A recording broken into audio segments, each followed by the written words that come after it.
ayan na mga super mom, nilagay na namin ang talbos. Di mo naman hinalo, Jessica. Ilalagay mo pa yung isa. Dumikit yung ano, yung munggo sa ilalim. Ay, ilalim? Oo. Hindi ko pa yun nilalapit. Pinatikin mo Ayan lang. na guys, ang sarap na. Ang bango-bango, super bango. Ayan, ngayon kumulo na. Ilalagay ko na ang dahon ng malunggay. Ayan. Para hindi pumait si dahon ng malunggay, mga super mom, huwag niyong haluin. Ang teknik ko ganito lang, yan. Paliliguan lang natin siya ng sabaw. Nang sa ganon, ay hindi siya mabulabog sa paghalo-halo, kaya siya pumapait. So ngayon dahil mainit pa ang kalan mismo, pati ang kawali, pinatay ko na. So tignan nyo ha, patay ng apoy, kumukulo pa. Diba? Ganon kainit ang kalan. Yan.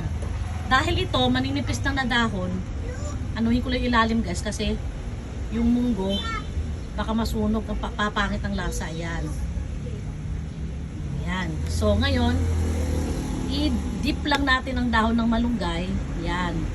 Para hindi siya pumait. Yan. Wag na wag niyong haluin ang malunggay kapag marami ha. Kasi papait yan. Ayan.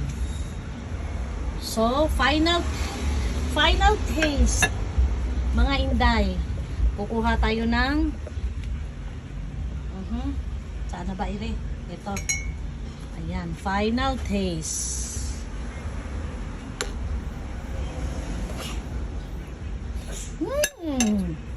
Sarap!